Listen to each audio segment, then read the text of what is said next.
राज्यसभा निर्वाचन पर प्रार्थी घोषणा कला बीजेपी। प्रथम दुईटी आसन पर घोषणा है दुई प्रार्थी ना। प्रथम आसन राज्य सभापति मनमोहन सामल को प्रार्थी कला दल। बीजेडी आसीथिबा सुजित कुमार को मध्य प्रार्थी कला बीजेपी। चतुर्थ आसन पर दल घोषणा करनी प्रार्थी। पूर्वर चतुर्थ आसन पर डाक्टर दत्तेश्वर होता को मिलित प्रार्थी भाव घोषणा करथिले नवीन। एबे बीजेपी चतुर्थ आसन रे लड़िब ना नहीं ताकू नहीं उठिला बड़ प्रश्न। तेबे राज्यसभा निर्वाचन नहीं चलीथिबा सबु कल्पना जल्पनार अंत घटाई प्रथम दुईटी आसन पर दुई प्रार्थी ना घोषणा करिछि बीजेपी।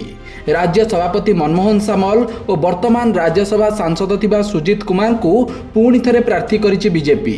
हेले चतुर्थ आसन पर दल पाखरे संख्या नथिबा बेले पूर्वरु नेता माने एही आसन हातेइबाकू दृढ़ोक्ति देखाउथिले। हेले दल किंतु एही आसन पर प्रार्थी घोषणा करिनी।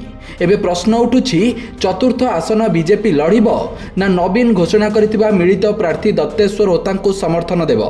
एने दलीय नेतांकर प्रतिक्रिया मिल पारि नथिबा बेले चतुर्थ आसनर समीकरण कौन हेबो ताकू नै मध्य एबे कल्पना जल्पना आरंभ होइछि। तेबे प्रथम दुईटी आसन पर मनमोहन सामल और सुजित कुमार प्रार्थी होइथिबा स्पष्ट होइछि। सुजित कुमार और मनमोहन सामल को पई दल पाखरे संख्या थिबारु ए दुई जण राज्यसभा जिबा एक प्रकार पक्का। हेले चतुर्थ आसनर समीकरण कौन हेबो ता उपरे समस्तंक नजर। Bureau report, Satyapath news.